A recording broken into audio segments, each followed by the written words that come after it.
60 aniversario de la Facultad de Ciencias y Técnicas de la Comunicación, Universidad Veracruzana. Del periodismo a las ciencias de la comunicación. A todos nuestros estudiantes académicos de la Facultad de Comunicación, bienvenidos a los miembros de la prensa que hoy nos hacen un honor en su visita, y a los compañeros del staff que nos están apoyando en la continuidad de los trabajos de la Semana del Estudiante en el marco del 70 aniversario de la Universidad Veracruzana y del 60 aniversario de la Facultad de Comunicación. Hoy es un día importante donde interviene el doctor Raziel Damón Martínez Gómez. Actualmente él es director de Comunicación Universitaria de la Universidad Veracruzana, antes conocida como Dirección General de Comunicación Social de la Universidad Veracruzana. Voy a nombrar en una forma sintética su perfil curricular, su experiencia, para que tengan un contexto de quién es Raziel y por qué lo queremos y lo estimamos muchísimo, no por los galardones que ha obtenido, sino porque también es un amigo, hijo de la escuela y egresado de nuestra facultad. Es licenciado en Ciencias y Técnicas de la Comunicación, obtuvo maestría en Tecnología Educativa, actualmente tiene un doctorado en Sociedad Multicultural en Antropología y Cine por la Universidad de Granada. Ha sido editor durante 25 años de Política. Es miembro del Sistema Nacional de Investigadores Nivel 1. Ha sido autor de 11 libros y actualmente director de Comunicación Universitaria. Él, platicando a nivel de la intención de cómo podía aterrizar un tema a la necesidad del estudiante de la facultad, me plantea un buen tema desde el punto de vista de su análisis, que sería las almas perdidas de Breaking Bad. Pues bien, sin tantos preámbulos, con ustedes queda el doctor Raziel Damón Martínez Gómez. Un aplauso, por favor.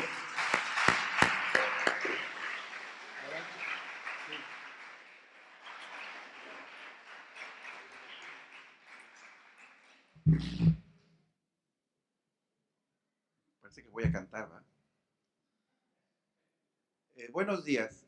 Primero que nada, por supuesto, tengo que agradecer la invitación y en realidad pues, yo estoy muy contento de estar con ustedes porque no solamente es un cliché decir que es tu alma mater, que es tu casa donde te formaste, sino porque en realidad todos los profesores y compañeros de estudio han sido a lo largo de mi carrera, de mi trayecto profesional, compañeros, amigos, claros orientadores de lo que yo he hecho. Y en realidad es eso, que hemos tenido una relación bien interesante donde lo menos que ha habido son celos profesionales, sino al contrario, siempre grandes consejos, y que yo creo que es algo que ustedes, y por eso me da mucho gusto ver a tanto alumno, ustedes deberían aprovechar esta dinámica tan interesante que se da en esta escuela, porque creo que sí, que el factor humano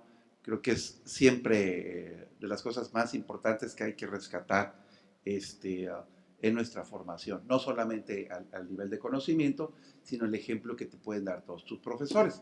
Y bueno, yo aquí en la primera fila tengo a nuestros guías, a nuestros profesores que tanto esfuerzo han hecho aquí, y les agradezco por supuesto que hayan venido a escucharme. Se siente siempre como muy raro estar en medio de tantas generaciones, ¿no? Y un poco, no lo creas, yo tengo muchísima experiencia hablando en público y demás, pero siempre que viene uno a la Facultad de Comunicación es otra cosa. Bueno, me decía Marco, ¿de qué podría yo hablar que le interesara a los chavos en torno a su quehacer profesional, a su futuro? Al principio había yo planteado un tema de una conferencia, de una charla, que dijera algo así como los desafíos actuales del comunicólogo. pero me parece un poco ñoño, me parece un poco cuadrado. Y dije, no, yo voy a hacer algo que les gusta a los chavos. Y cuando le planteé el título a Marco, él no puso cara de what, porque estábamos hablando por teléfono y no lo vi, pero dudó como 2 o 3 segundos. Sin embargo, fue muy tolerante y me dijo, ok, o sea, tú vas a hacer un análisis de la televisión y demás. Y digo, sí, sí, sí. Le digo, vas a ver cómo a los muchachos sí les interesa porque ellos son bastante groseros, les gustan las malas palabras y cuando pones biches, pues vienen todos, ¿no? Como, pero no se crean, les voy a defraudar un poco porque yo no soy Molotov, no voy a decir nada que falta la decencia, sobre todo por el cargo que tengo actual, sino más bien va a ser un pretexto para poder relacionar este tema con otros tantos. Pero yo sé que ustedes son lo suficientemente inteligentes y son más inteligentes que las generaciones que les precedieron, que mi generación sobre todo. Yo veo que a veces hay un buleo, hay un bullying en contra de los jóvenes y yo los defiendo a capa y espada. Cuando estoy con ustedes, no. Cuando estoy con ustedes, los regaño. Pero cuando estoy con mi generación y con la gente adulta, siempre me peleo y digo que las generaciones actuales son más listas, más informadas que nosotros. Y van a ver por qué. Me parece que el resultado de esta conferencia es un poco una revisión de cómo podría ser uno como comunicólogo. Y yo quisiera que nos fuéramos aquí saliendo de esta sala, no pensando que Raziel va a hacer una apología de una serie violenta, sino más bien que estamos haciendo una reflexión para ser lo más abiertos posibles, para poder leer el tiempo universal que nos están presentando. A mí me preocupa muchísimo, y ayer ya lo planteábamos en la mesa de los egresados, la poca ambición intelectual que a veces tenemos como comunicólogos. Y a mí si algo me angustia es morirme sin conocer todo lo que hay. A mí me encanta vivir porque hay muchísimos contenidos interesantes. Creo yo que es una gran oportunidad que ustedes tienen de poder atragantarse de la cantidad de cosas que hay tan maravillosas en este mundo de la globalización, con todo el cinismo que lo estoy pronunciando. Hay cosas interesantísimas. Mis maestros y yo les podremos afirmar que para conseguir una película de Akira Kurosawa teníamos que esperar 1 año para verla en la muestra de cine. Después, cuando medio se modernizó esto, había unos cassettes VHS o beta grandotes y había copias piratas. Y veías esas películas, pero así eran, las tenías que conseguir en Tepito. Hoy en día puedes conseguir por el precio de una caguama 2 películas de arte. Puedes ir a Mix-Up y ver al mejor Antonioni, al mejor Fellini, al mejor Bergman, y es baratísimo. Y lo peor, hace 1 año era impensable comprarse un Blu-ray, hace 2 o 3 años, y hoy en cualquier lugar puedes comprar un Blu-ray. Y ya es mucho más fácil comprar una película Blu-ray que de las otras. Y cuando uno se asoma a películas como Prometeo, de Ridley Scott, en su versión de Blu-ray, te topas con una serie de materiales adicionales que son la mejor lección de comunicación. Son verdaderas muestras de cómo tú puedes hacer cine, claro, es Ridley Scott, pero lo que voy es que hay una tal cantidad de información hoy en día que ustedes tienen que aprovechar. Hoy en día no se justifica el analfabetismo visual. Hoy en día cualquier cosa le ponen a San Google y lo encuentran. Hay mucho material, pero nosotros tenemos que ponernos ciertamente disciplinados, tenemos que tener una cierta orientación al respecto. Esta charla o conferencia la he dividido en 11 o 12 viñetas, ya no recuerdo si son 11 o 12, no los voy a aburrir, y voy a exponer una serie como de paradojas. Se van a ir aquí con puntos suspensivos y lo que quisiera es que al final ustedes me hicieran preguntas, que es lo más importante. Pero estas paradojas, estos caminos que no sabes si para allá o para acá, tienen la clara intención de despejar, allanar un poco ese pensamiento binario o dual en el cual estamos acostumbrados a ver las cosas. Me interesa que disipemos esa idea del blanco y negro. Lo que me ofrece una serie como Breaking Bad, que no es novedad, hay muchísimas que son así, me ofrece un mundo oscuro, donde platicando con Armando Savarís, te encuentras precisamente la condición humana, algo que siempre le hemos reclamado a la sociedad de masas. Toda esta discusión, o todo mi parlamento, tiene como telón de fondo esta idea de que si el mundo está dividido en apocalípticos o integrados. Yo creo que no debería ser así, y que cuando menos nosotros deberíamos empezar a conocer grises, varias escalas de grises. Y insistiría que esta serie lo que nos presenta es una disipación, se difumina el aspecto moral de las cosas. Constantemente en esta exposición voy a tratar de contrastar, y lo hago con mucho dolor, lo que sería la serie Breaking Bad con lo que sería El Padrino de Francis Ford Coppola. Su servidor es, digamos que un fanático de Francis Ford Coppola, y yo decía que esto no podía volver a repetirse películas o fenómenos como la película que trata sobre los hermanos Corleone. Sin embargo, cuando yo empiezo a observar Breaking Bad y otro tipo de contenidos, estoy abierto a ese cambio. Y a eso voy. Porque nosotros tenemos que estar en permanente dialéctica. Mi enfoque, aunque ustedes no lo crean, tendría que ver con este asunto marxista de la dialéctica, en el que sí es importante ir sumando otras cosas para poder aprender, y que ustedes venzan un poco a veces esos casamientos o esos enamoramientos que tiene uno a lo largo de la historia con ciertos contenidos. Yo les diría que aquí tienen que ser lo más hipócritas del mundo y ser lo más infieles del mundo para poder siempre ir sumando nuevos contenidos. Porque si no vamos a terminar como el viejito de los mopeds, que siempre decía que todo tiempo pasado fue mejor. Yo no lo creo. Yo creo que todo futuro va a ser mejor, y lo va haciendo. Pero claro, cuando ustedes salen de la universidad, o la generación que, por ejemplo, vio Star Wars, la Guerra de las Galaxias, creían que era lo único en el mundo. Llega Matrix, y cuando llega Matrix decían, no, es que no se parece a lo que hace George Lucas. Y yo le decía a mis alumnos, es que no tiene por qué parecerse a lo que hace George Lucas, es distinto. Y yo estoy abierto a Star Wars y estoy abierto a ver Matrix.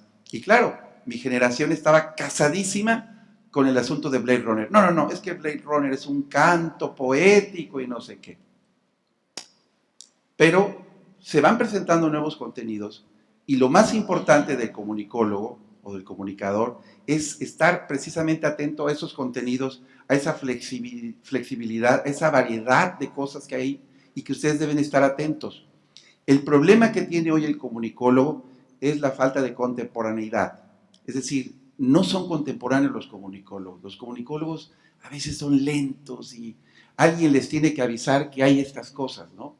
Cuando hay literatos, sociólogos y antropólogos que ya están metidos reflexionando en torno a estos nuevos contenidos, y las escuelas de comunicación les cuesta todavía trabajo pensar formalmente y de contenido por qué tenemos que hablar de Breaking Bad. En ese sentido, prepárense a escuchar una serie de paradojas, y que lo que pretenden es motivarlos desde su formación de comunicólogos a pensar como intelectuales, a pensar desde una esfera multidisciplinaria. No me imagino cómo puedan ser los comunicólogos de otra manera. Ayer hablábamos de perfiles, que si debe ser un perfil, herramental o no. Me preocupa mucho que ustedes allá afuera se vayan pensando que solamente van a mover la cámara. Para mover la cámara necesitan un contexto, necesitan una serie de elementos para poder decir las cosas. Y en este caso no hay mejor alimento para el comunicólogo que ver y ver y ver cosas. Bueno, voy a ser rápido.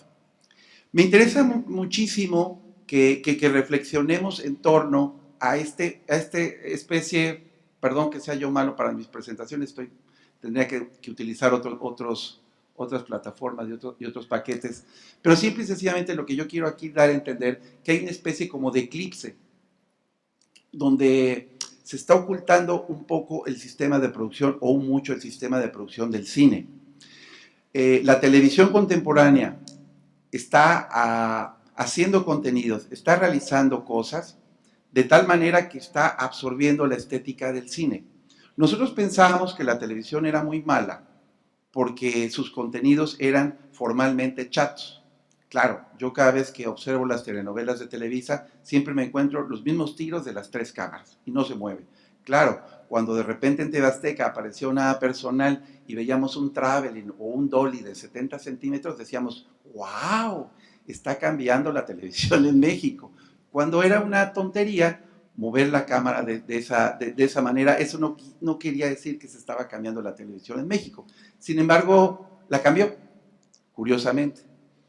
Pero de todos modos hay otras maneras de producir televisión que nos han enseñado que están muy cercanas a lo que sería el cine.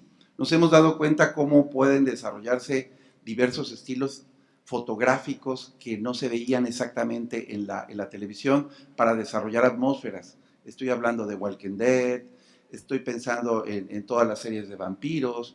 Hay muchas series de televisión que están enseñando que sí se pueden desarrollar atmósferas como si se desarrollan atmósferas en el cine.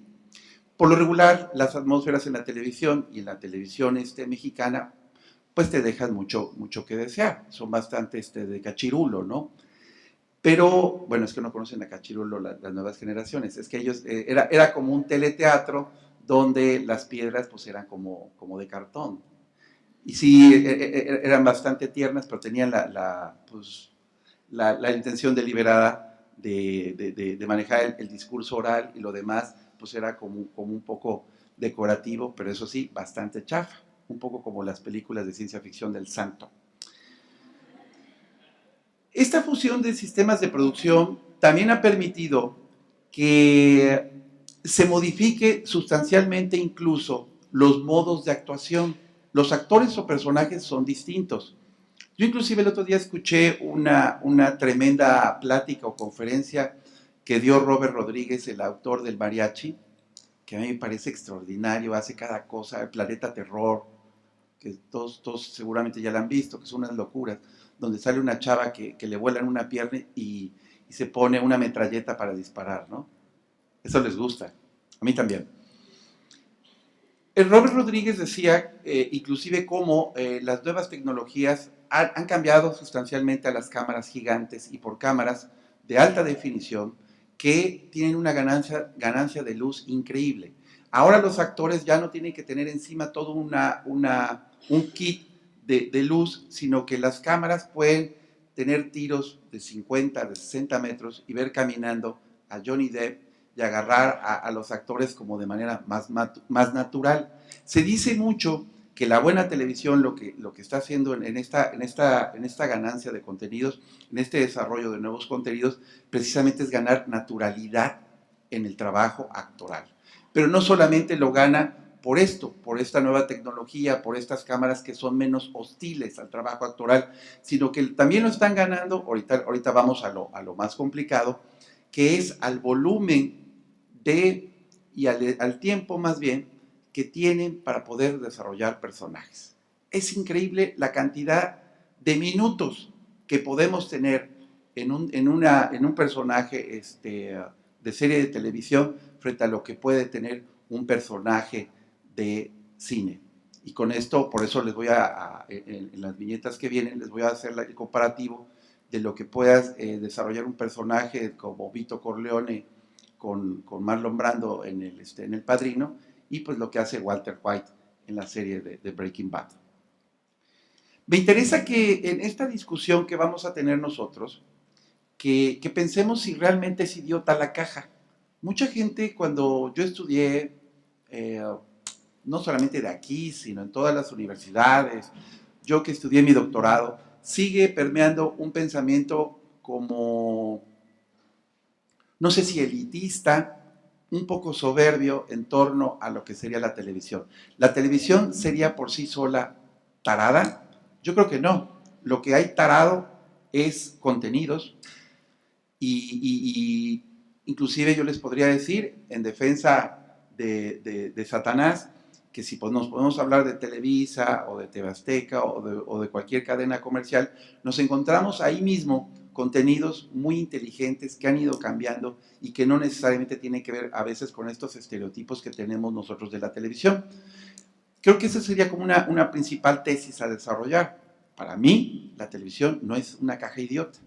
Y esto tiene que ver un poco como lamentablemente, una visión que subrepticiamente permeó en las escuelas de comunicación, que tiene que ver también con la consideración, digamos, con un enfoque que tiene que ver hasta con lo más recalcitrante marxista y lo que tiene que ver con algunos funcionalistas, sobre todo los psicólogos y algunos que se referían a cuestiones de niveles de contenido, que tiene relación con la percepción que se tiene del receptor pensado que se le puede manipular a través de lo que podría ser una aguja hipodérmica, que lo puedes drogar fácilmente, lo puedes narcotizar, lo puedes drogar con cualquier contenido. Yo creo que no, yo creo que sobre todo la sociedad contemporánea lo que te ha presentado es un nivel de un perceptor, de un público, de una audiencia mucho más movida. Por eso es interesante que ustedes, no sé si ustedes hayan leído hace, creo que es un año y medio, a lo mejor hasta 2, una excelente conversación, un debate que se dio en torno al libro sobre la sociedad del espectáculo del escritor peruano Mario Vargas Llosa, que de una manera brillante, porque además el condenado es brillante cuando habla de Los Miserables de Víctor Hugo o de Madame Bovary de Flaubert, hace una exposición muy, muy fina, muy elegante en torno a la diferencia entre la sociedad de masas y lo que sería la alta cultura. Y de una manera, insisto, brillante, le pega un macanazo a la sociedad de masas. Pero entonces después le contesta Gilles Lipovetsky, un filósofo francés, que a mí me parece que siempre hay que leerlo, porque él habla de este movimiento pendular moral que hay en las sociedades capitalistas, y entonces te empieza a analizar una serie de entresijos bien interesantes en los que él cree que en estas sociedades postmoralistas, postnacionalistas, lo que estamos observando son acciones y contenidos bien interesantes a pesar de que estén en la sociedad de masas. Y entonces hay un encuentro bien interesante de alguien que defiende a la sociedad de masas y otro que defiende a la alta cultura. Unos y otros tienen razón. Los contenidos a nivel de televisión siempre han sido interesantes. No es una novedad que Breaking Bad esté como en la cúspide de los contenidos de televisión. Hay que recordar, y por eso les pongo algunas viñetas de series de televisión que seguramente ustedes ya conocen, y si no conocen tendrían que asomarse. Del lado superior izquierdo está una serie que seguramente mis profesores la vieron, que se llama Yo Claudio, que está basada en el libro de Robert Graves y que habla sobre los emperadores romanos. Es una serie con muy limitados recursos, pero con un estupendo desarrollo actoral y que es una puesta en escena como muy teatral para televisión. Sin embargo, fue una serie que impactó mucho en la televisión. Estamos hablando que es una serie del 74, del 76, que se hacía en televisión inteligente, a pesar de que uno cree que siempre se ha hecho televisión tarada. Abajo, por ejemplo, tenemos en Los Intocables, esta serie de gángsters en los 50, que era súper interesante, que tenía como con Elliot Ness, y que tenía como comentarista o la voz en off que se escuchaba era del escritor colombiano Álvaro Mutis, que decía: en un verano de 1527 en la Fasico, Álvaro Capone, no sé quién, atacó y no... Era súper interesante la serie de los Intocables. Tenemos un fenómeno súper padre, que yo creo que todo el mundo lo conoce, que al principio de los 90 se dio la aparición de la caricatura de Los Simpson con un retrato súper ácido de la sociedad norteamericana. Claro que estoy hablando me estoy recargando del lado de la cultura estadounidense, que tiene una serie de permisividades, de licencias, de ciertos permisos para poder hablar de sí mismos con una sátira tremenda, son muy liberales y ellos se pueden decir absolutamente lo que quieran y no hay ningún problema. Aquí todavía nos cuesta mucho trabajo decirnos las cosas. Tan solo hace 2 o 3 años presenté una ponencia en la Universidad de Santander hablando de la pobreza del cine mexicano, que poco o nada tiene de referencias a las etapas políticas. El cine mexicano tiene mucho miedo, los contenidos mexicanos tienen mucho miedo a tocar lo político. Allá en Estados Unidos no, tienen un nivel de cinismo impresionante donde los conflictos de Vietnam se vuelven inclusive hasta géneros por sí mismos. En cambio aquí nosotros tenemos un par de películas del 68, después de quién sabe cuántos años. Tenemos una película sobre Colosio, hay un documental de Nat Geo, de History Channel también de Colosio, y nosotros nada más tenemos una película. De episodios históricos importantes le tenemos mucho miedo y creemos, no sé por qué, que somos como menores de edad, que no estamos como que todavía la sociedad mexicana no está lo suficientemente preparada como para poder ver lo que se ve. Yo digo que sí estamos lo suficientemente preparados, seguramente nos vamos a alocar en algunas cosas, pero sí creo que la sociedad mexicana puede ver eso y más. Resalto aquí las dos versiones de Cosmos. La primera versión, que también me parece que es de los 90s, que fue un gran éxito, y los invito a ver esta nueva versión con este científico del lado izquierdo, que es un negro, que todo el mundo decía, bueno, ¿cómo? Y un negro hablando de ciencia, y sí, y es un negro, y además del Bronx, pero es un cuate que tiene 17 doctorados nada más. Y la serie está planteada de una manera, con una producción impresionante, donde te enseñan que la televisión no solamente es inteligente, sino es inteligentísima, sino que además la televisión tiene el poder suficiente para poder educar. No quiere decir que ustedes viendo los 13 o 15 episodios que van a hacer del nuevo Cosmos, van a terminar entendiendo lo que es lo cuántico, ¿no? La cosa cuántica, pero sí te introduce de una manera súper amena a lo que sería la ciencia. Es un recorrido por la historia de la ciencia que creo que vale la pena.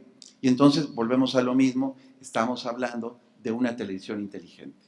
Y voy a hablar ahora sí de oídas del famoso Juego de Tronos, que yo no conozco bien a bien, pero que toda la banda de chamacos anda loca viendo este planteamiento de Juego de Caballeros, que no sé por qué les gusta tanto, no porque se lo reproche, sino porque me llama la atención cómo a los chavos les gusta mucho este contexto. Por eso es que también me llama la atención y he analizado en varias ocasiones todo lo que hace lo que se hace alrededor del Señor de los Anillos. Bueno, pasemos a lo que es Breaking Bad en tono concreto. Esta gráfica demuestra las diferencias que puede haber entre Breaking Bad y la película que más me gusta. Por eso quiero llorar. ¿Saben cuántos minutos utilizó Vince Gilligan para poder desarrollar un personaje como Walter White? Utilizó 2.914 minutos. ¿Saben lo que son 2.914 minutos? Pues por eso está así grandote, ¿no? Y en cambio, mi pobre Francis Ford Coppola utilizó 540 y tantos minutos para desarrollar la historia de los Corleone. No es que sea menor El Padrino, que a mí me parece un trabajo de un realismo, de un naturalismo impresionante, todo el trabajo que hace Francis Ford Coppola en lo que sería el guión. Ustedes deben de revisarlo, y sobre todo los que trabajen guión para televisión o guión para cine, compren o renten la edición especial del Padrino, que están los 3 discos, porque hay un disco extra donde te explica cómo trabajó el guión. Y entonces se da uno cuenta la neurosis con la que Francis Ford Coppola fue deshojando el libro, lo pegó en hojas más grandes y empezó a hacer apuntes, y apuntes, y apuntes, y apuntes. Y en toda una hoja saca todos los planos, uno por uno. Un trabajo súper interesante. Bueno, pongámoslos en blanco y negro. La diferencia entre Breaking Bad y El Padrino es esta. Se utilizan 2.914 minutos, es cierto, ahí está mal el dato de las 5 temporadas. Son 62 capítulos de 47 minutos. Imagínense, 62 capítulos de 47 minutos. No le estoy diciendo que son 62 películas, pero más o menos. En lugar de exponer a un personaje en una sola emisión o en una serie de 5 capítulos, él tiene 62 oportunidades para desarrollar un personaje. Y fíjense, por ejemplo, esas 6 temporadas transcurren en 6 años. Lo que y se quejan los creadores de Breaking Bad porque dicen que hacen una televisión muy rápida. Recuerden que Breaking Bad, el fenómeno de Breaking Bad tiene que ver también con el contexto de competencia de producción en Estados Unidos. La serie se hizo en una cadena que maneja contenidos, digamos que independientes, en AMC, y que AMC compitió siendo un perrito chihuahueño contra un gran danés como lo es HBO. Inclusive HBO rechaza el primer guión de Mad Men y Mad Men termina siendo estrella también del canal de AMC. Imagínense, AMC, un canalito, pasa Breaking Bad y Mad Men. Y bueno, y también pasó, o está pasando Walking Dead, la serie esta de los zombies. Y entonces, fíjense, Francis Ford Coppola tardó 18 años para poder hacer la vida de los Corleones. No es mucho tiempo, tardó 3 veces más la producción de cine e hizo como el 20% menos de lo que hizo Breaking Bad. Es a veces un poco injusto. Yo no sé qué hubiera hecho Francis Ford Coppola en esta época si le hubieran dado Breaking Bad. A eso voy. O por ejemplo, no sé si ustedes conozcan House of Cards. ¿Alguien de aquí la conoce? Que levante la mano. Si hay adictos a House of Cards. Que además es una serie que la dirigen y que se alternan grandes directores de cine. Es una serie que yo tengo algunos bemoles contra de ella, pero lo que no te puedes quejar es de la perfecta producción que tiene. Me interesa muchísimo que reflexionemos por qué Breaking Bad puede ser importante para nosotros. Mucha gente ha dicho que lo que ocurre es que en Estados Unidos sobre todo hay como una empatía por el antihéroe. Y en la plática previa con Armando Savariz estábamos viendo precisamente cómo lo interesante de Breaking Bad es el carácter mundano del personaje. Cómo, porque además recuerden que uno de los pilares, de las premisas más importantes de los relatos norteamericanos, a ver, vamos para que salgan. No, pásale. ¿No? Ah, perdón. Que uno de los pilares más importantes del relato norteamericano es presentar al hombre común en situaciones extraordinarias. Eso lo hacía muy bien Hitchcock. Hitchcock lo que hacía era el hombre común metido en ambientes de pesadilla.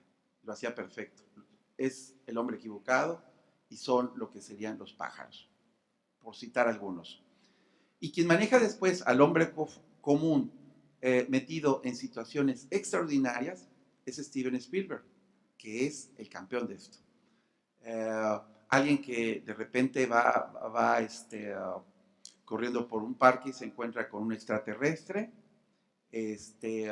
Todas estas situaciones de aparente cotidianidad hacen como más interesantes los relatos y sobre todo el relato norteamericano.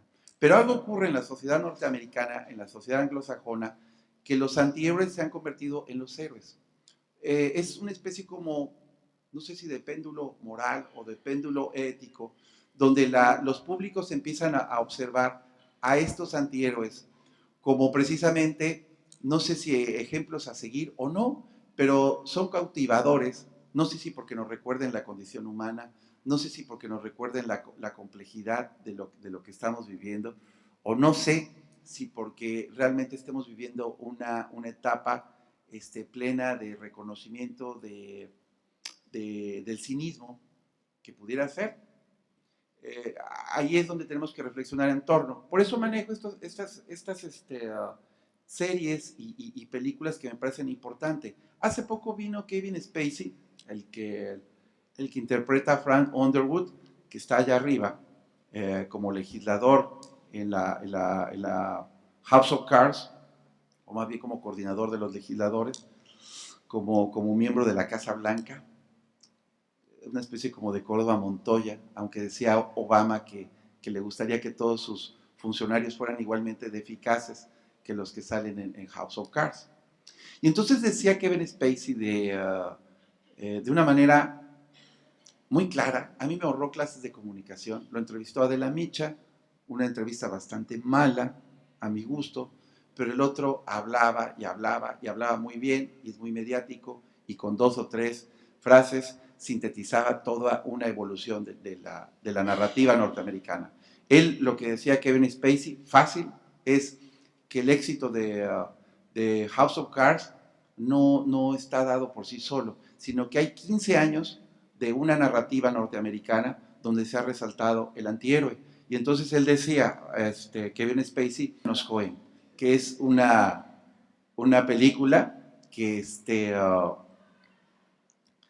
que precisamente te relata el antipadrino. Ya no maneja estas personalidades machas, estos grandes hombres italianos, sino te maneja a unos narcotraficantes, a unos gángsters homosexuales. Eso está súper padre. Y en el caso del Soprano te plantea un personaje muy complejo, mucho más complejo que lo que veíamos en los Corleone. Bueno, nada que ver Pacino, el personaje de Pacino y el personaje de Marlon Brando con el personaje de Gandolfini. Porque el de Gandolfini era totalmente vulnerable, ¿no? Llega en algunas temporadas quien maneja los destinos del Soprano, de Tony Soprano, pues es su mujer, o está más dependiente de la psicóloga, de ese tipo de cosas, o sus propios hijos lo hacen como calcetín. Entonces ahí empieza uno a ver esos entresijos. Por eso hablo en el título de Las Almas Perdidas, cómo estamos regresando con estas series a algo de lo que tanto nos gusta, la literatura. La literatura te habla muchas veces de esa vulnerabilidad de las cosas.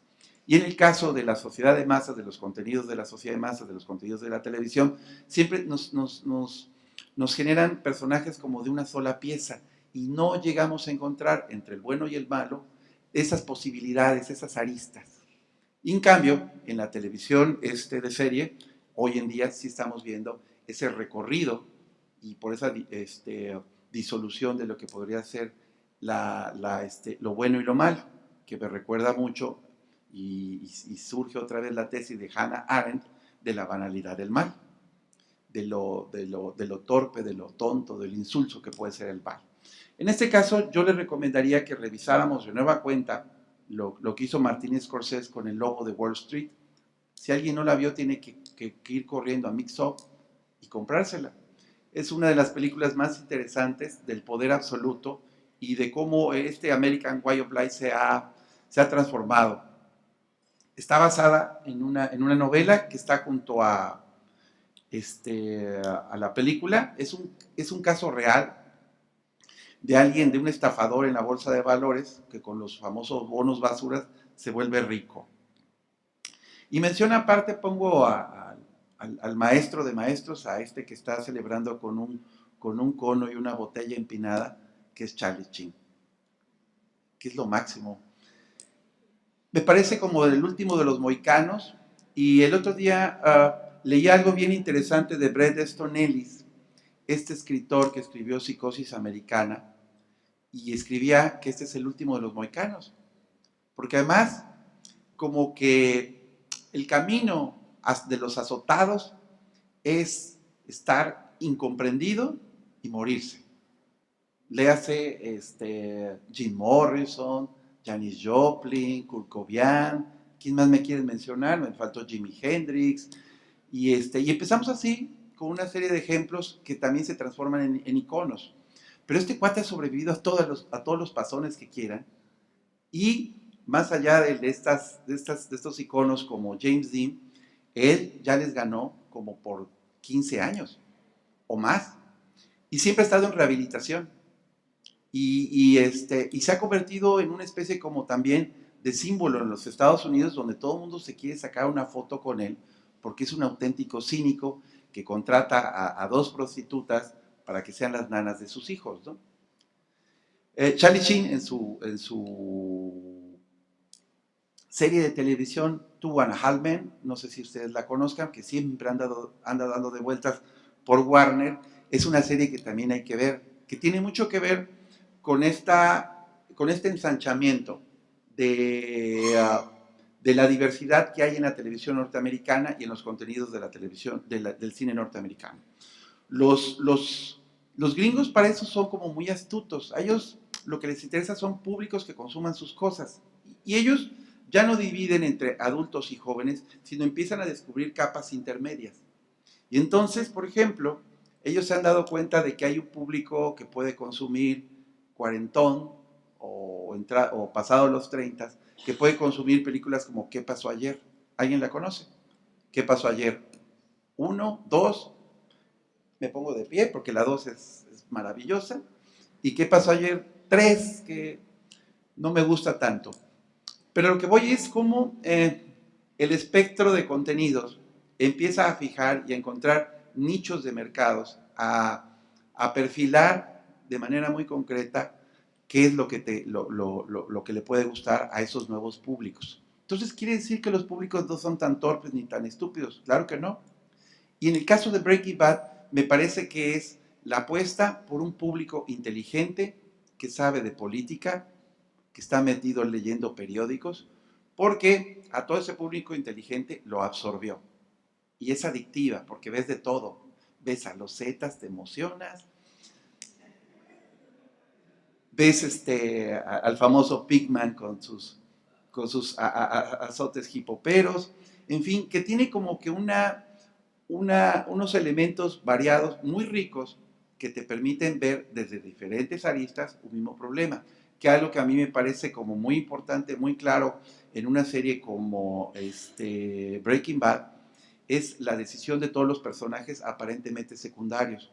Me parece que todos están confeccionados de tal manera. Yo en la oficina le pregunto a los que son adictos a Breaking Bad cuál es el personaje favorito de Breaking Bad, y todos tienen uno distinto. Unos son Pigman, como yo, porque me encantaba que diga bitches, bitches todo el tiempo. Bitches, give me my money, ¿no?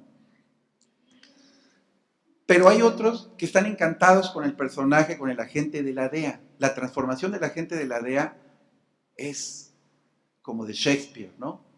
Inclusive decía alguien como Anthony Hopkins, que es uno de los grandes, grandes actores de este planeta. Anthony Hopkins decía que el actor que encarna a Walter White, que ha sido las mejores actuaciones que él ha visto, ¿no? ¿Se acuerda que el actor de Breaking Bad era el papá de Malcolm? Que el Malcolm era horrible. Y él se veía como muy tonto, demasiado tonto. Y en cambio, tú cuando empiezas a ver la transformación que tiene en Breaking Bad, vemos y observamos, pues precisamente eso, la evolución de un personaje. Estas nuevas formas de consumir contenidos voy a resaltar. Ahí está Walking Dead, Mad Men y lo que sea Breaking Bad. Lo que nos están presentando son una serie de plataformas muy variadas. Estas plataformas variadas están compitiendo con las grandes cadenas. Cuando nosotros habíamos creído que la globalización iba a ser el imperio de las grandes cadenas, nos estamos dando cuenta que la globalización es exactamente al revés, sino que es la atomización de las plataformas, la pulverización, perdón, de las plataformas. Me gustó la palabra atomización, pero está mal empleada. Que más bien es la pulverización. Se empiezan a bifurcar una serie de posibilidades de distribución de contenidos. Y ahí es donde deben entrar ustedes. Ahí es donde está la verdadera alternatividad. Todo el mundo, pues ya les hemos dado hasta con la cubeta, por supuesto, a todo lo que está ocurriendo con este agotamiento de las fórmulas. Melodrama mexicano, esta presentación de blanco y negro, creo que ya no está funcionando tan fácilmente. El público que está consumiendo las series es un público que empieza a percibir los matices, aristas, a personajes más complejos que te pueden cautivar, que te pueden cautivar porque son extraordinarios. Y sí, seguimos viendo a los héroes, pero 2 horas en Cinépolis. Pero cuando vas a la intimidad de la televisión, desarrollas un discurso mucho más largo, más completo, sobre todo, insisto, por esta complejidad de los individuos. Recordemos que hay, en estas nuevas formas de consumir contenidos, nos encontramos que hay una especie como de rebelión de ese público estúpido que creía existía las teorías como de la aguja hipodérmica. Los públicos hoy en día se mueven constantemente. ¿Y de qué manera se mueven? La gran mayoría de ustedes no ven ni Televisa ni TV Azteca. Lo que hace es consumir series o contenidos en plataformas. Ustedes se la pueden vivir en el Face, se la pueden vivir en YouTube o se la pueden vivir en Netflix. Si alguien de los chavos de aquí tiene Netflix, pues ahí va toda la banda, ¿no? Al rato nos vemos a ver tal película. Y ustedes deciden qué ven y cómo lo ven. No ven comerciales y no están consumiendo todo lo que supuestamente es la manipulación de la televisión comercial. Entonces creo que sí hay un cambio sustancial en el modelo de comunicación de hoy en día que ustedes tienen que pensar. Por eso insistiría yo en esta viñeta que puse de Netflix, porque creo que es una revolución en las maneras de consumir contenidos. Ya falta poquito, ¿eh? Bueno, resaltando este asunto de televisión y globalización, que yo creo que lo que está ocurriendo hoy, que si hay una ampliación de la trama, o una ampliación de las tramas, ya me referí a qué es lo que ocurrió con series como Los Soprano, lo que está ocurriendo con House of Cards, que también es una delicia ver todos los personajes secundarios. Por eso hablo de una complejidad de personajes. Como hay una serie de matices. Yo ayer que estaba viendo la novela, en las novelas de Televisa, no existen matices. Todo el mundo o está enojado o está súper feliz. Y todos gritan mucho. Y en cambio yo veo a Robin Wright en House of Cards y con un gesto se ve que es un animal. La esposa de Underwood, ¿no? Que es fascista, ¿no? Me encanta cómo, por ejemplo, casi al limosnero le da doblado $1. Cómo se muestra que tampoco le gustan los viejos, ¿no?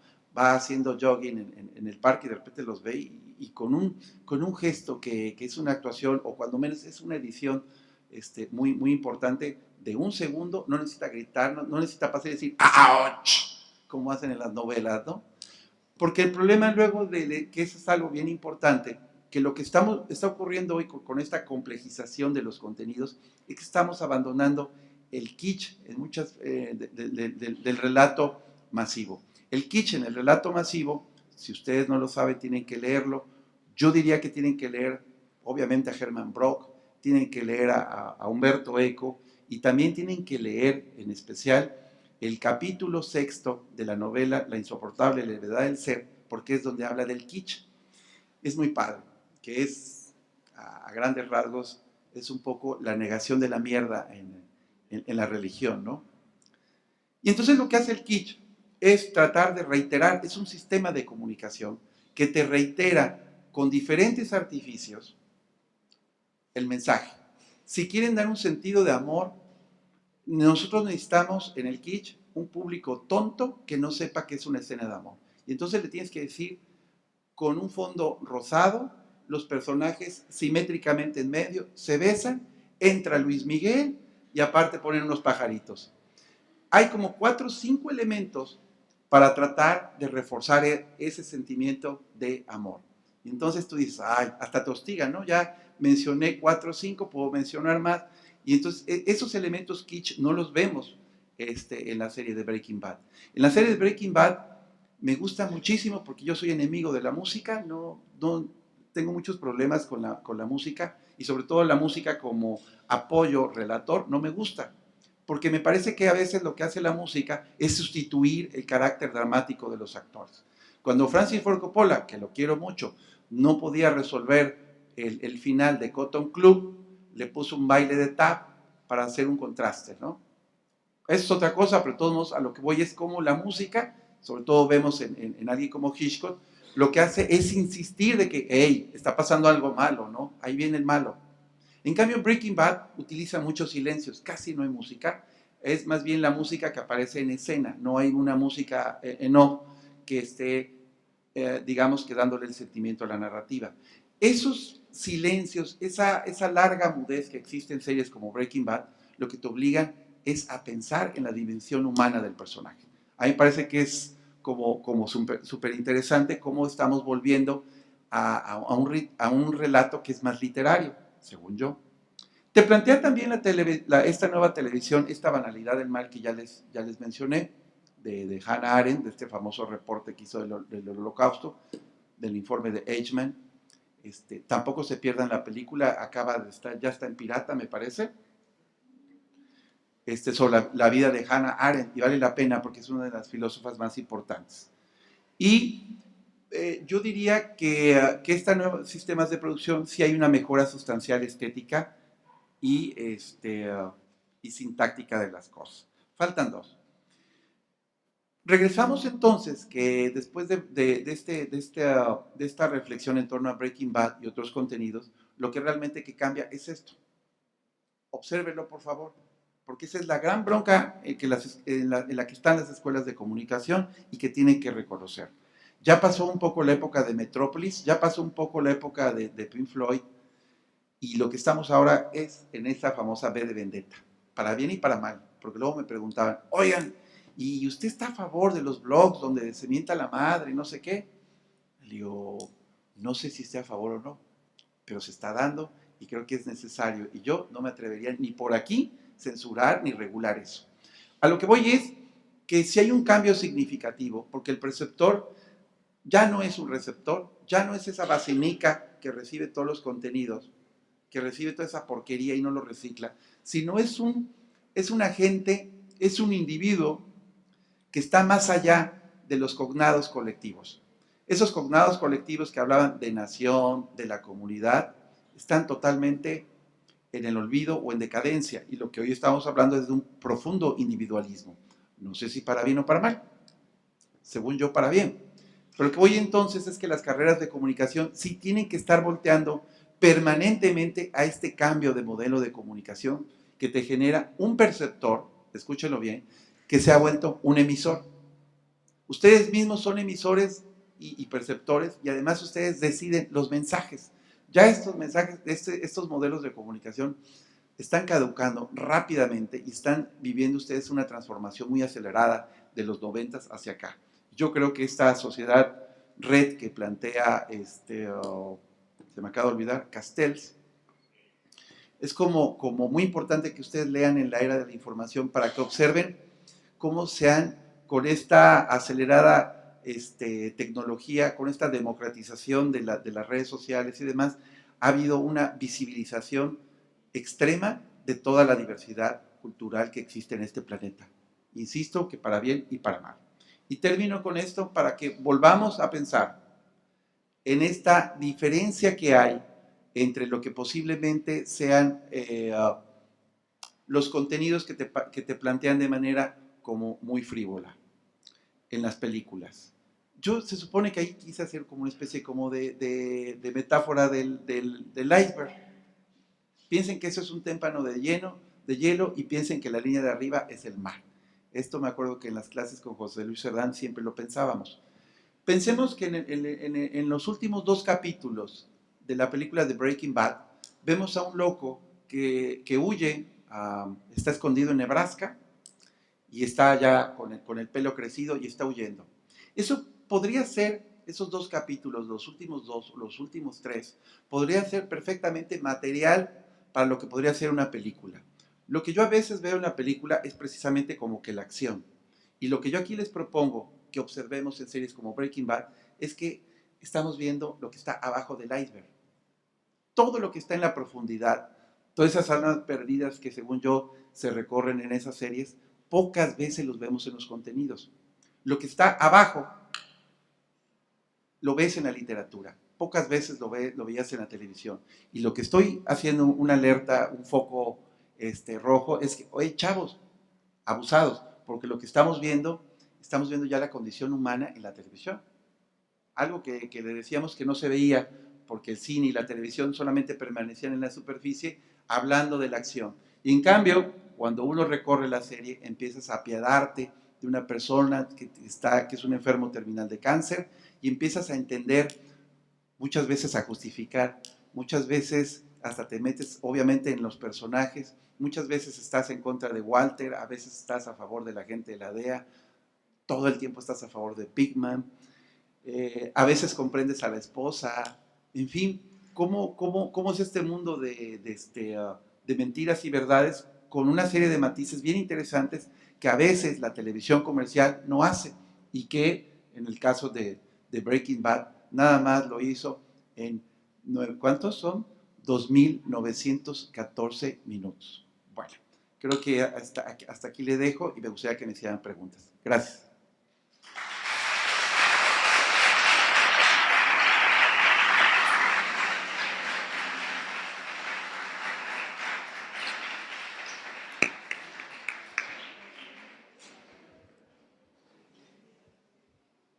Beach. A ver, antes que nada, pues bueno, agradecerle el apoyo que siempre ha tenido para con nuestra facultad, ¿sí? Muchísimas gracias. Felicitarlo, una plática muy interesante, que ojalá los chicos lo puedan valorar tal cual es. Y bueno, dos preguntas que me surgió, solamente que no quise interrumpirlo. Número uno, usted comenta de la complejidad del auditorio, de las personas, y en lo personal a mí me hizo increíble cómo las series del narco, como La Reina del Sur, como la reina que se inmiscuyó, la reina de belleza que se inmiscuyó en actividades del narco, y estas del narco de Colombia, el rating que han tenido, y dices que pues la sociedad, de qué manera los ha aceptado, qué complejidad de seres somos actualmente, ¿no? O sea, terrible. A mí en lo personal no me gustan esas series, pero han tenido un éxito tremendo, ¿sí? Uno, y bueno, en ese punto de vista, pues sí comparto con lo que usted dice, de esta complejidad que tenemos actualmente, ¿no? Y número dos, hablando de la música, bueno, la música es preciosa y más la clásica, pero, por ejemplo, las televisoras, al menos la comercial, como usted lo comenta, al menos TV Azteca, ¿no? Siento que abusa demasiado, a mí a lo personal no me gusta, porque abusa demasiado con los fondos de música que echa a perder los guiones, el trabajo de actores y todo lo que hacen, ¿no? Entonces, ese es lo que yo quería externar. Muy bien, pues bueno, ustedes cuando quieran me pueden invitar, y yo de verdad, no lo digo de dientes para afuera, sino con mucho cariño lo hago, y y me preocupan mucho los alumnos, ¿eh? Estoy como seriamente consternado que les va a pasar. Entonces, por eso sí hay que abrirles ventanas y decirles hacia dónde. Y sí, siempre vendré, siempre que me digan. En el caso de esto del narcotráfico, sí es un asunto súper complejo, y yo a veces no sé qué decir, porque no estudié sociología de 3 millones de habitantes. Entonces, no sé qué pasa con las personas, pero no quisiera pensar en este efecto de la aguja hipodérmica y que solamente por estos contenidos pudiéramos hacer una apología del mal y que fueran malos ejemplos para la sociedad y que la gente los estuviera repitiendo. Es decir, que yo no creo que si no hubieran pasado las películas de Tarantino, no hubiera narcotráfico en México. Yo no le echaría la culpa a las películas de Tarantino o a las películas de Mario Almada de todos los sicarios o de los zetas. ¿Sí me entienden? No, ojalá que no, porque si no, qué mal gusto, ¿no? De parte de nuestros matones. Mi mamá, por ejemplo, ese es mi gran ejemplo, es mi pobre madre que es víctima de estos consumos, se desliza muy padre por diferentes contenidos, ¿no? Ella puede estar totalmente subyugada por estos abusos de fondos musicales de TV Azteca, pero le encanta la serie de Pablo Escobar. Pero no creo que mi mamá, por ver, y además la ha visto aquí sé cuántas veces, el Cártel de los Sapos se lo sabe también, pero no creo que por eso se vuelva narcotraficante. ¿Sí me entiende? Que sí creo que, pero hay un morbo tremendo, por eso todos los que están ahí atrás de que se quedaron, están aquí, porque son morbosos.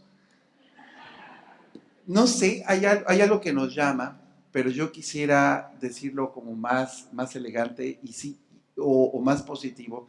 Y sí creo que hay gente que tiene esa vena de complejidad literaria o no sé qué, pero sí creo que hay un público inteligente que le gusta observar cuestiones más complejas.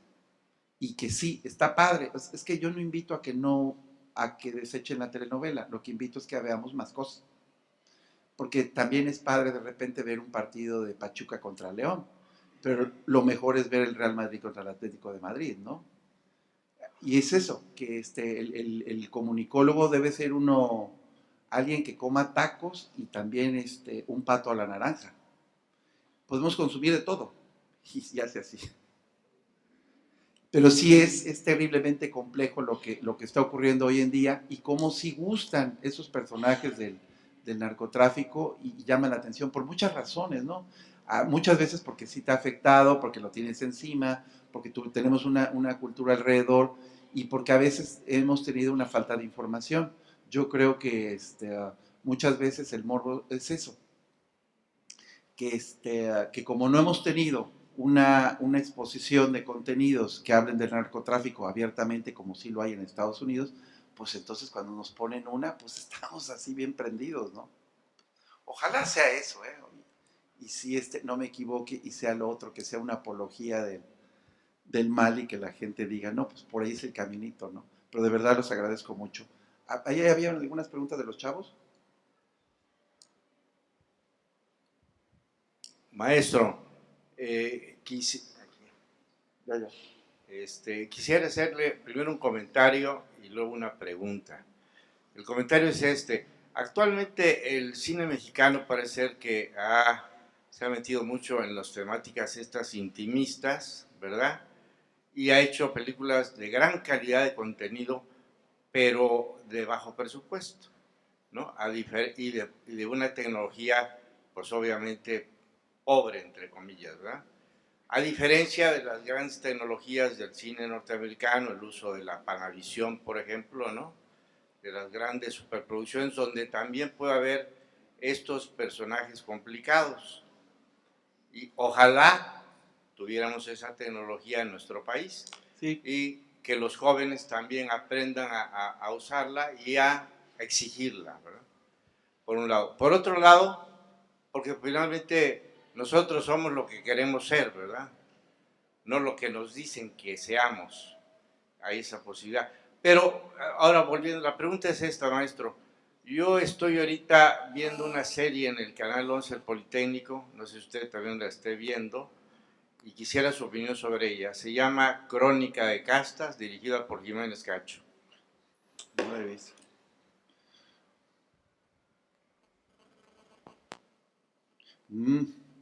No la conozco. Y leí un reportaje en el Universal y me decían que estaba muy bien. Una lástima no poder responder esto. Pero es súper interesante lo que me planteas de, ¿cómo dijiste? Es intimista, ¿va? El carácter intimista del cine. Fíjate que cuando yo salí de la facultad, la primera ocasión que estuve en un evento, estuve aquí sentado con Lorenzo Arduengo, Roberto Ortiz, Tomás Pérez Turrén y Raciel. Yo estaba. Porque además a mí me pusieron a hablar hasta lo último. Y tenía yo que cerrar el evento y me pusieron a hablar después de don Tomás Pérez Turrén. Tomás Pérez Turrén ha sido uno de los grandes críticos y guionistas de este país. Y fíjate, qué interesante lo que me planteas, porque él lo que decía con la aparición del nuevo cine mexicano, yo estaba muy emocionado con el nuevo cine mexicano, porque cuando menos estaba bien hecho, pero me subrayó algo don Tomás Pérez Turrén. En los 90s me dijo, es que este cine, el problema que tiene es el guión. No le veo creatividad, veo historias como poco ambiciosas, ¿sí? Muy, muy íntimas, muy bien controladas, pero que no estaban ignorando todo lo que pasaba allá afuera y que había que apostar por una narrativa política o social que no se daba. Es lamentable y recuerdo de los 90s hacia acá, ¿cuántas películas hay en las que hayan hablado de esta acción? O, por ejemplo, del narcotráfico. Tenemos solamente una película como Eli, la de Amada Escalante, no sé si la conocen, y si no, véanla. A mí me parece una película impresionante. Este es de uno de los directores, y El Condenado es joven, es muy bueno. Véanlo, porque creo que son de los garbanzos de a libre. Y perdón por no contestar por la Crónica de Castas, pero la voy a ver porque ya me han dicho que está súper padre. A ver, los alumnos, yo quisiera que me preguntaran algo los alumnos, porque yo creí que veían Breaking Bad. A mí hay una niña, seguramente me va a decir una grosería, a ver.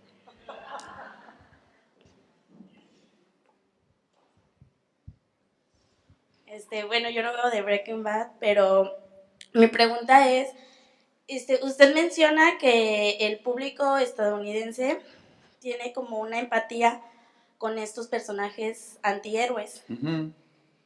¿Cómo definiría la empatía del público mexicano? ¿Hacia qué personajes se inclinan? Ah, qué buena pregunta.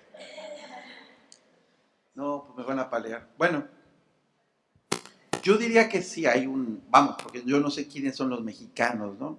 En el sentido de amplio del término. Siempre he tratado de pensar que, y sí fue un error mío decir, los gringos, lo gringo, o el gringo, o el estadounidense. Me cuesta trabajo hablar por todos los mexicanos, pero te voy a más o menos a responder de acuerdo al consumo, que son, digamos, que esos indicadores. Yo creo que sí hay un público bastante perverso, el mexicano, que le gusta el antihéroe, y sobre todo están sentados hasta allá atrás. Todos esos están ahí, esos de camiseta, les encanta el antihéroe, ¿no? Son público que le gusta el cómic, que ha consumido el cómic, pero sí somos una sociedad que nos gusta el melodrama, nos gusta darle vueltas a las cosas, y por eso te explicas el cine mexicano, el cine de la época de oro. No, le gusta más bien llorar con las madres abnegadas, ¿no? Con sufrir. Pocas veces tenemos este cinismo, como que el público mexicano no podría ver madres putas, sino más bien madres elevadas al cubo, ¿no? Y ahí viene todo el principal problema para poder desarrollar contenidos, porque cuesta trabajo luego desapartarte de estas figuras, y estamos como demasiado modelados por la telenovela, y telenovela que tiene como que raíces en algunos cuentos, como La Cenicienta, y sobre todo en el cine mexicano. Pensaba yo, qué bueno que me lo dices, en esta plática, como por ejemplo el público mexicano le gusta mucho el santo, y no es un antihéroe, y al contrario, el asunto del santo es un personaje que precisamente es como una deidad aterrizada, y que tiene como que esas características muy, muy región 4 de lo que podría ser un héroe. De todos modos, no me creas que todo el norteamericano es proclive al antihéroe, porque ve toda la cantidad de héroes que hay de la Marvel y demás. Aunque sí es cierto, cada vez los públicos te dicen, no, es que yo quiero la versión más oscura de Batman, quiero la versión oscura de, ¿cómo se llama? Del Hombre Araña. Y cuando aparecen esas versiones, está lleno de chamacos. ¿Sí o no? Algo ocurre, ¿no?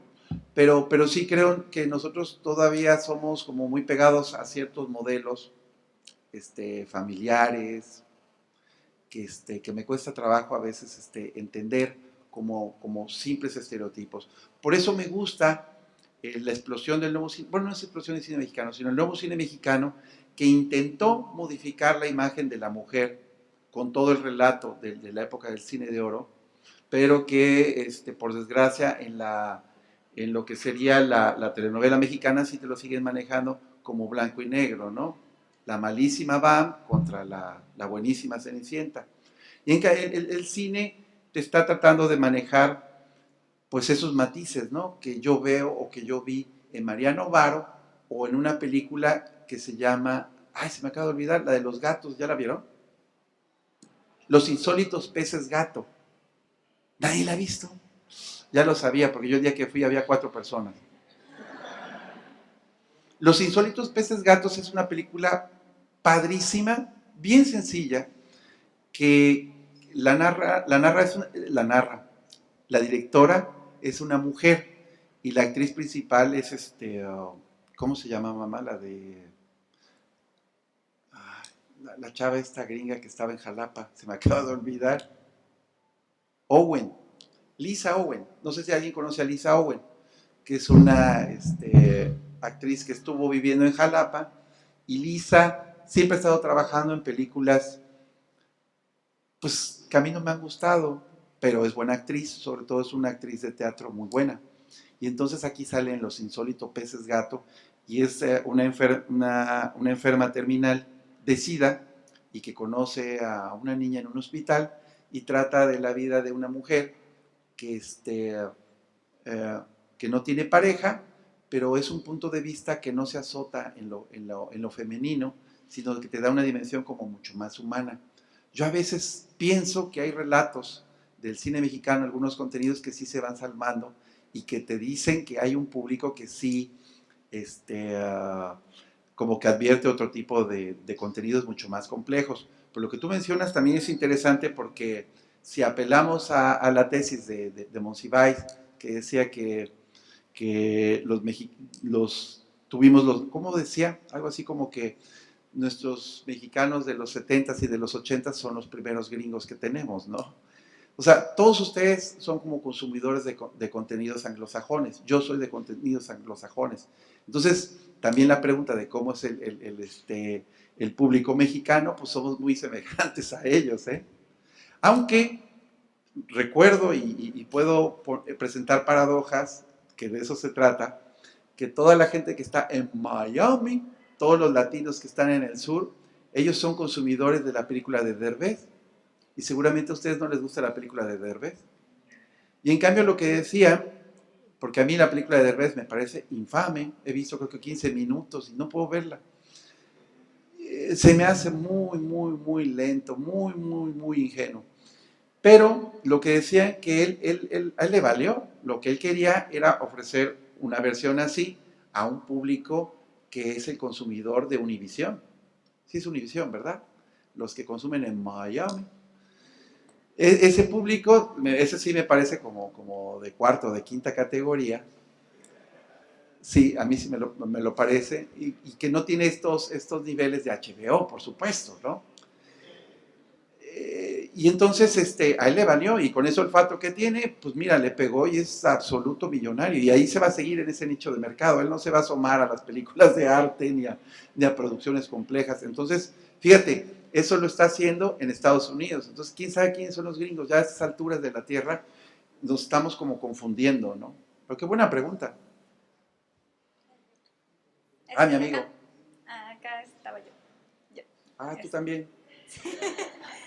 Sí, bueno, de acuerdo a lo que nos decía, que hay como un eclipse de la televisión y el cine. ¿Te gustó la metáfora? Me gustó mucho cómo nos lo explicó, pero esto se da mucho en Estados Unidos y en otros países. Aquí en México se ha retrasado mucho en ese sentido porque no ha, pues, bueno, las televisoras aquí en México no han llegado a ese punto con las series que tienen, las telenovelas, por el formato que tienen, que no se permiten salir de ese ámbito, pero últimamente se han visto así pequeños detalles en los que se han modificado esas cosas, sí. Algunas tomas diferentes, sí. Personajes un poquito más desarrollados, no los sí. típicos.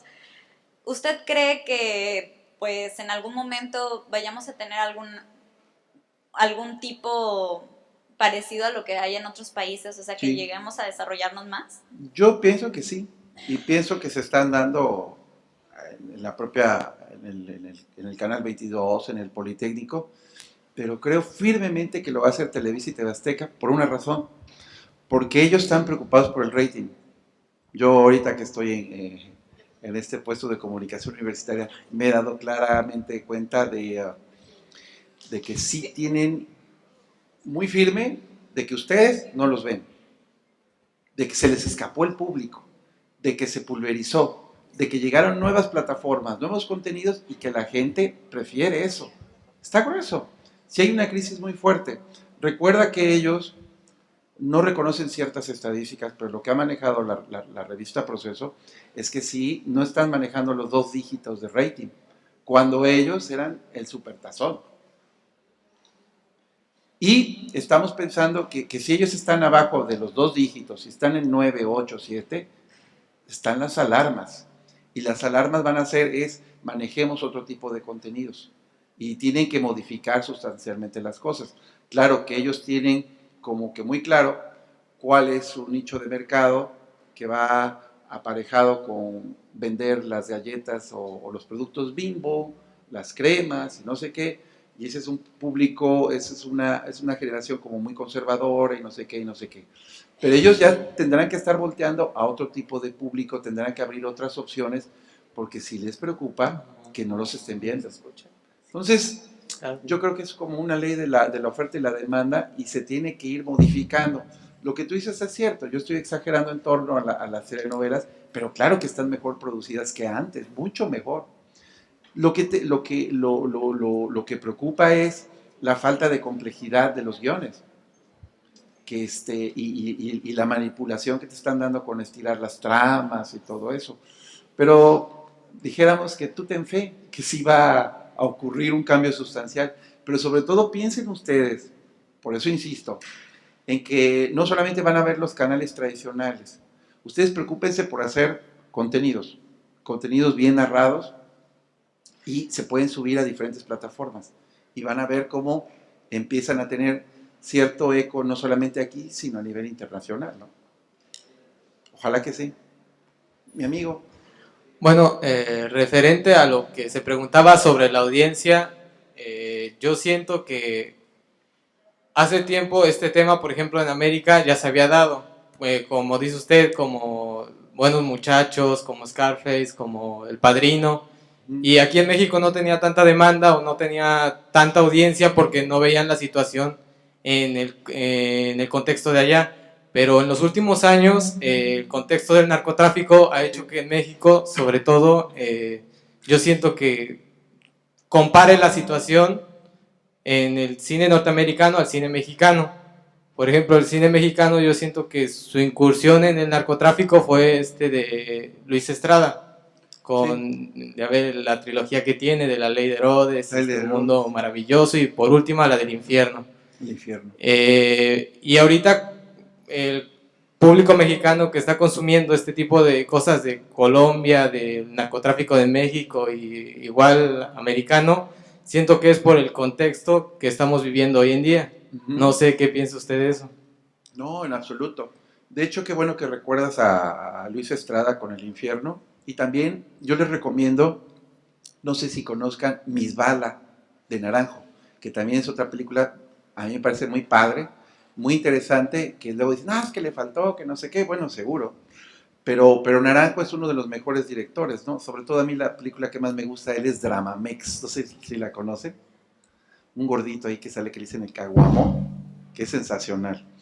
Bueno, sí, es obvio que, lo que te genera ese público o la avidez de ese público mexicano es precisamente el caldo de cultivo o el contexto en el que se genera. Tan es así que se ha desarrollado ya un trabajo periodístico con relación al narcotráfico muy, muy digno en este país, que a pesar de que las planas están de los periódicos como confundidas en torno al manejo editorial de las cosas, no todo es así y algunos periodistas se han especializado y han sacado libros sobre el narcotráfico y han tenido un éxito tremendo. O de nuevo reiteraría la serie de libros que sacó, creo que fueron 20, ¿sí? 20, que sacó la revista Proceso en torno al narcotráfico, que son libros que a lo largo de 2 sexenios fueron como que muy importantes para darnos una pista de lo que está ocurriendo, si es que tenemos alguna pista, porque cada vez es como más enredado, ¿no? más sin entender sobre todo lo que yo tengo como... Aquí no hay nadie de Notiver, no, ¿verdad? No alcanzo a notar en estas prosas, en estos trabajos periodísticos, es la falta de ubicación del poder del narcotráfico relacionado con lo que decía Buscaglia, con lo que sería la sociedad real, con el poder. Parece ser como si fuera un relato de un pueblo salvaje en donde se están peleando las plazas, dos mafias totalmente sanguinarias. Y cuando lo que hay ahí como telón de fondo es un gran negocio de cuello blanco, donde está metido absolutamente todo el mundo, donde hay un desarrollo de una industria turística, donde están los políticos, donde están todos los empresarios, está metido todo el mundo.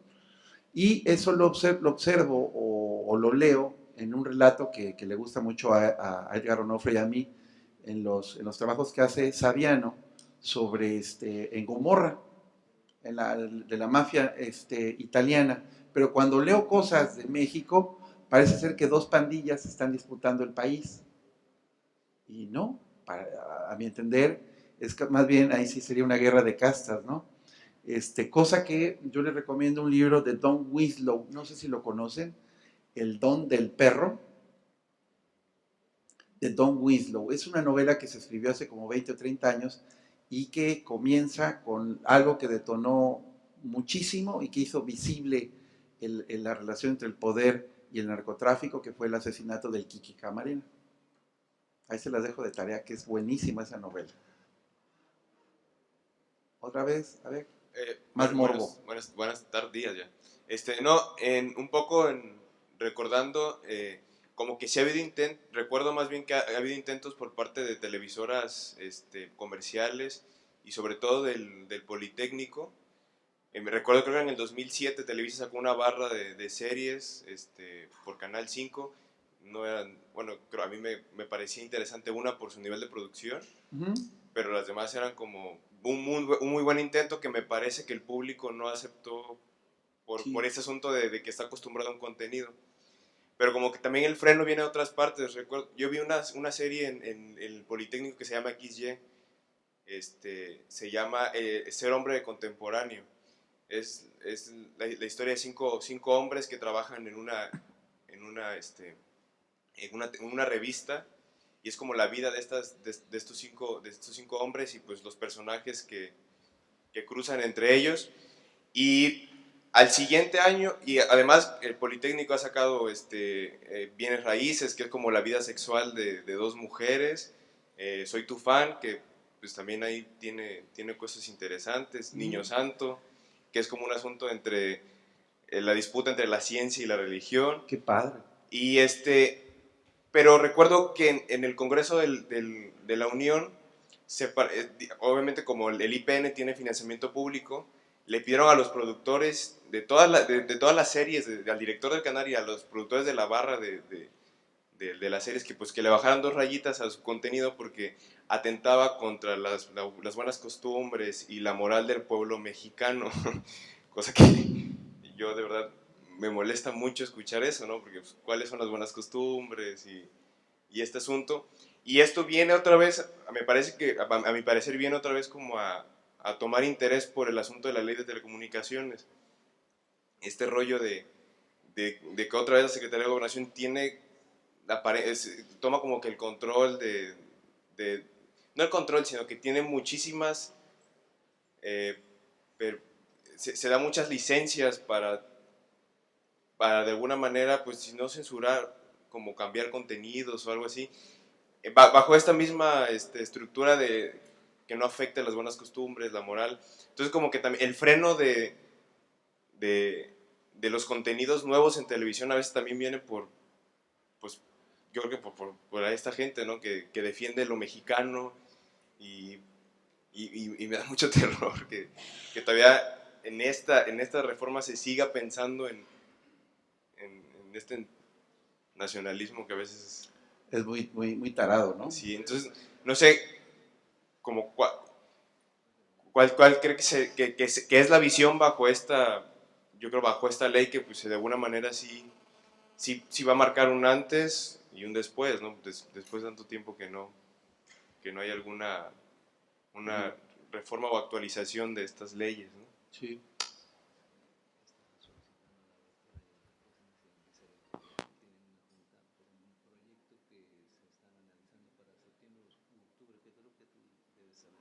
¿Ahorita? Ah, bueno. Es que me solicitan en vicerrectoría. Es la última pregunta. Bueno, no sé, eso que tú planteas es muy grave. Y yo nada más te recuerdo que revisa la historia, ¿no? Una película como La sombra del caudillo, que es la novela, no sé si lo sepan, de Martín Luis Guzmán. Y la película estuvo enlatada 15 cuántos años, porque estaban esperando a que se murieran los generales que aparecían en la película.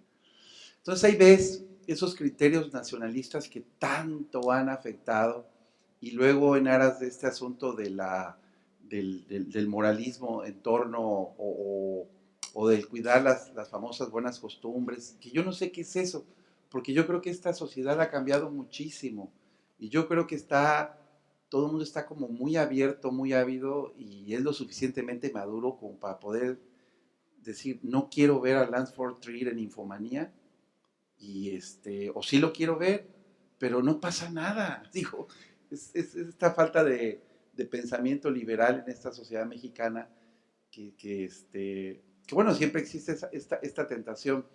Yo creo que no va a pegar este asunto de las censuras. Ustedes confíen en mí por una sencilla razón, de que ellos están por la competencia, y sí están muy angustiados de que tienen que tener públicos, y ese público no se logra si no eres tú osado.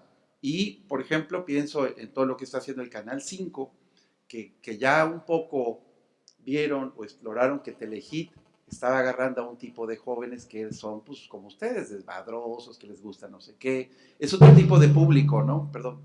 Y entonces ya los jalaron a la televisión abierta, y en Canal 5 ya pues puede ser que esos contenidos de Telehit le bajaron 2 o 3 rayitas y lo que tú quieras, pero entonces ya se están dando cuenta que hay otros jóvenes y que son otra cosa, ¿no? Pues ojalá no llegue a intervenir esta ley en estos contenidos, y más bien sea para tratar de garantizar estos contenidos mucho más variados, ¿no? Ya, ¿verdad? Porque me están hablando. Bueno, les agradezco muchísimo, ¿eh?